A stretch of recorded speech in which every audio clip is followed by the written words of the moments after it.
तो हम लोग थोड़ा सा डिसऑर्डर ऑफ रेस्पिरेटरी सिस्टम के बारे में डिस्कस कर लेते हैं। तो आपके सिलेबस में अस्थमा, एम्फाइसमा और थोड़ा सा और दिया है ऑक्यूपेशनल डिजीज। तो अब जैसा कि आप जानते हैं, आप अगर सिस्टम को देखें तो यहाँ पे आप डायग्राम में देखिए, ये आपका लंग्स का है। इसमें ट्रैकिया से लेकर के लोअर रेस्पिरेटरी ट्रैक्ट पूरा दिखाया गया है। इसके अलावा जो हमने पर्सन बताया था कि लैरिंग्स है, फेरिंग्स है और नॉस्ट्रिल्स हैं, ये सब हमारा किस में आता है? ये सब आते हैं अपर रेस्पिरेटरी ट्रैक्ट में। तो जनरली जो सर्दी जुकाम वगैरह होता है वो कहाँ होता है? जिसको कि राइनाइटिस बोलते हैं, नेजल पैसेज, नेजल कैविटी के अंदर जो होता है, तो वो सब आपका क्या है? अपर रेस्पिरेटरी ट्रैक्ट का इन्फेक्शन है। इसके बाद लैरिंजाइटिस, फेरिंजाइटिस, ये सब आप सुने होंगे। तो आइटिस वर्ड जो जुड़ा होता है हर ऑर्गन के आगे, आइटिस का मतलब होता है इन्फ्लामेशन, है ना, सूजन। इन्फ्लामेशन अगर कहीं है तो उसमें आइटिस जोड़ देंगे। अब नीचे आते हैं, यहाँ पे नीचे ये क्या है? यहाँ पे ट्रैकिया, ट्रैकिया के बाद ब्रांकस, ब्रांकस के बाद फिर प्राइमरी सेकेंडरी ब्रांकस, फिर लास्ट में ब्रांकियोल्स हो जाते हैं। फिर ब्रांकियोल्स के बाद ये जो डॉटेड डॉटेड दिखाई दे रहे हैं बटन सेवन में, ये क्या है? एल्वोलाइज हैं। इसको आप लोग समझ चुके हैं। तो अगर ब्रांकस के अंदर इन्फेक्शन है तो उसको क्या बोलेंगे? ब्रांकाइटिस बोलेंगे, इन्फ्लामेशन है तो। और अगर ब्रांकियोल्स में इन्फ्लामेशन है तो ब्रांकियोलाइटिस बोलेंगे। और अगर एल्वोलाइज में इन्फेक्शन है तो उसको हम लोग एल्वोलाइटिस बोलते हैं, या फिर इसी को हम लोग न्यूमोनिया या न्यूमोनाइटिस बोलते हैं। एल्वोलाई के इन्फ्लामेशन को ही हम लोग निमोनिया या निमोनाइटिस बोलते हैं। न्यूम का मतलब एयर से होता है, तो एयर वर्ड की वजह से इसको निमोनाइटिस बोला जाता है। इसके अलावा जो लंग्स में टिश्यूज है, इनमें भी कहीं इन्फेक्शन हो सकता है, जैसे टीबी वगैरह में यहाँ पे इन्फेक्शन हो जाता है, बीच वगैरह में, है ना, बीच बीच में जो टिश्यूज है इनमें हो जाता है।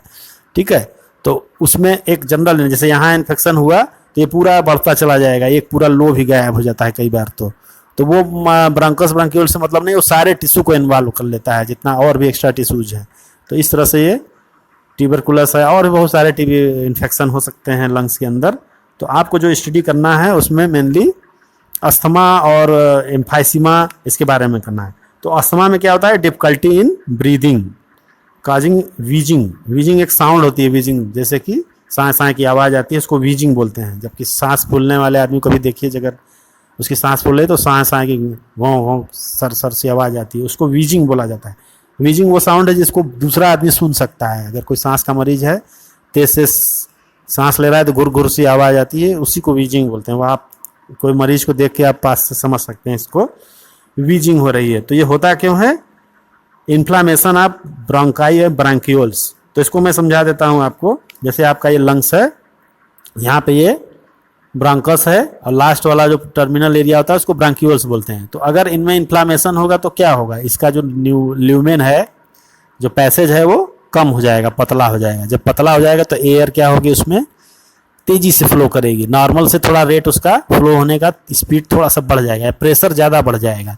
कोई भी नली अगर सक्रिय होगी और उसमें से कोई चीज़ आ रही जा रही है तो उसका प्रेशर ज़्यादा हो जाएगा। तो क्या होगा इससे इन्फ्लामेशन होने से डिफिकल्टी इन ब्रीदिंग होगी, है ना, सूजन आ जाएगा, तो ब्रीदिंग पैसेज कम हो जाएगा। जब पैसेज कम हो जाएगा तो सकरा हो जाएगा, तो डिफिकल्टी, हवा आसानी से आ जाएगी, नहीं दिक्कत से आ जाएगी। और तो ये जो कंडीशन होती है, ये क्या होती है? ब्रांकस या ब्रांकियोल जो यहाँ पे ये दिए हुए हैं, इनमें स्पाज्म हो जाता है, सिकुड़न हो जाती है। ड्यू टू एलर्जिक रिएक्शन की वजह से इनमें सिकुड़न हो जाती है, स्पाज्म हो जाता है। जब स्पाज्म हो जाएगा तो क्या होगा? पैसेज कमजोर, जैसे ये ऐसे पैसेज है और ये स्पाज्म हो गया, एकदम सिकुड़ गया ऐसे, तो हवा उतनी तेजी से, उतनी फ्रीली फ्लो नहीं करेगा, तो सांस लेने में दिक्कत होगी। तो फिर उसको कंपनसेट करने के लिए, चूँकि ज़्यादा हवा की, ऑक्सीजन की ज़रूरत तो लंग्स को उतनी ही है, तो वो ज़्यादा तेजी रिस्पायरेशन होगा, तो ब्रीदिंग रेट बढ़ जाएगी। जब नैरो ल्यूमेन होगा, ब्रांकस ब्रांकियोल्स का ल्यूमेन सकरा होगा, तो रिस्पायरेटरी रेट अपने आप बढ़ जाएगा, ताकि ऑक्सीजन की जो रिक्वायरमेंट है उसको मेंटेन किया जा सके, जैसा कि हम लोगों ने अभी डिस्कस किया था। इसके बाद ये आपका एम्फाइसीमा के बारे में डिस्कस करते हैं। तो एम्फाइसीमा में क्या होगा? एम्फाइसीमा में जो एल्वोलाइज हैं, नीचे यहाँ एल्वोलाइज हैं, इनमें इन्फ्लामेशन हो जाता है, या इनकी इलास्टिसिटी कमज़ोर हो जाएगी। ज़्यादातर सिगरेट स्मोकिंग वगैरह करने से जो एल्वोलाई हैं, जो उनकी नॉर्मल इलास्टिसिटी होती है, वो कम हो जाती है, कमज़ोर हो जाती है, जिसकी वजह से वो उतना एक्सपैंड नहीं हो पाते। जब एक्सपैंड नहीं होंगे तो एक्सचेंज भी कम हो जाएगा, तो उसकी वजह से भी ब्रीदिंग रेट बढ़ जाएगा, सांस तेज़ी से चलेगी। तो एम्फाइसमा आपके एल्वोलाइज को डैमेज करता है, और ज़्यादातर ये सिगरेट स्मोकिंग की वजह से होता है। ओल्ड एज में भी हो सकता है, लेकिन इसमें सिगरेट स्मोकिंग, निकोटीन जाकर के वहाँ पे डिपॉजिट हो जाता है लंग्स के एल्वोलाइज में, और उसको उनकी इलास्टिसिटी को कमज़ोर कर देता है, जिससे उतना बढ़िया वो एक्सपेंशन नहीं हो पाता है और एक्सचेंज भी नहीं हो पाता है। इस तरह से ये एल्वोलाइज के अंदर जो डिफॉर्मिटी आती है उसी को एम्फाइज्मा बोलते हैं।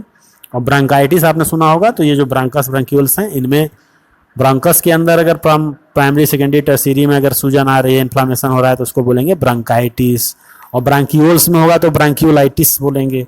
और ब्रांक्यूलाइटिस किस में ज़्यादा होता है? छोटे बच्चों में, 6 महीने तक के बच्चों में ब्रांक्यूलाइटिस ज़्यादा होता है, क्योंकि उनकी जो ब्रांकस ब्रांक्यूल्स हैं उतने ज़्यादा डेवलप नहीं होते, थोड़े से भी वीक होते हैं, इसलिए उनमें जल्दी इन्फेक्शन होता है। बड़े होने पे पैसेज काफ़ी लंबा हो जाता है, इसीलिए उसमें उतना जल्दी ब्रांक्यूलाइटिस बड़ों में उतनी नहीं होती है, बच्चों में ये ज़्यादा इफेक्टेड होता है। उसके बाद ऑक्यूपेशनल रेस्पिरेटरी डिसऑर्डर की बात करें तो जो लोग ग्राइंडिंग या स्टोन ब्रेकिंग इंडस्ट्री में काम करते हैं, डस्ट प्रोड्यूस होती है। डस्ट जो है बार बार लंग्स के अंदर जाती है, ठीक है। तो उसको जो है कि ज़्यादा एक्सपोजर होने की वजह से वो बॉडी उतना ज़्यादा उसको या लंग्स उसको बाहर निकाल नहीं पाता है, जिसकी वजह से वो जा करके टिश्यूज़ के अंदर फाइब्रोसिस करने लगता है ना। तो फाइब्रोसिस का मतलब प्रोलिफरेशन ऑफ फाइब्रस टिश्यू, माने एक तरह से लंग्स को डैमेज करता है, और जो सॉफ्ट टिश्यू हैं वो हार्ड टिश्यू में चेंज हो जाते हैं। फाइब्रोसिस उसी को बोला जाता है, हार्डनिंग टाइप का होने लगता है उनके अंदर, जिसको कि फाइब्रोसिस बोलते हैं। तो इस तरह से ये जो आप जानते हैं लंग्स डिजीज में मोस्टली कहा जाता है कि एयर पॉल्यूशन बहुत ज़्यादा है इसके लिए, वो वजह इसकी जो मेन वजह है वो यही है। तो इसीलिए आजकल जैसे आप देखें कोरोना फैला हुआ है, तो क्या कहा जा रहा है, कोरोना भी एक रेस्पिरेटरी डिजीज ही है, इसमें भी एक तरह का जगह सीवियरिटी जब आती है वो निमोनिया की वजह से आती है।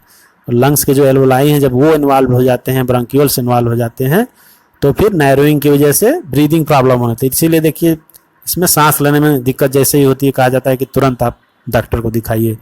सर्दी जुकाम खांसी के साथ अगर सांस लेने में आपको दिक्कत है तो तुरंत आप डॉक्टर से संपर्क करिए, क्योंकि एक बार एल्वोलाइज या ब्रांक्यूल्स डैमेज हो गया तो फिर उसको रिकवर करना बड़ा मुश्किल हो जाता है। इसी वजह से फिर PO2 का कंसंट्रेशन, ऑक्सीजन का ब्लड में जो कंसंट्रेशन है वो नीचे गिरने लगता है। तो इसमें सबसे ज़्यादा निगाह इसी चीज़ पे रखी जाती है कि आपका PO2 कंसंट्रेशन 95 से नीचे न जाने पाए, और अगर ऐसा है तो तुरंत आप इमीडिएट ऑक्सीजन की ज़रूरत होती है, डॉक्टर को आप संपर्क करिए, हॉस्पिटल जाइए। तो इस तरह से कोरोना भी एक प्राइमरीली लंग डिजीज ही है। जो वायरस होता है इसका वो लंग्स को सबसे ज़्यादा इफेक्ट करता है, और भी ऑर्गन्स को इफेक्ट लेटर स्टेज में कर सकता है, लेकिन जो सबसे ज़्यादा इसका खतरनाक इफेक्ट है वो लंग्स के ऊपर ही है। तो इस तरह से हमने शॉर्ट में लंग्स डिजीज के बारे में डिस्कस कर लिया। डिटेल आप जो है आगे के क्लासों में पढ़ेंगे।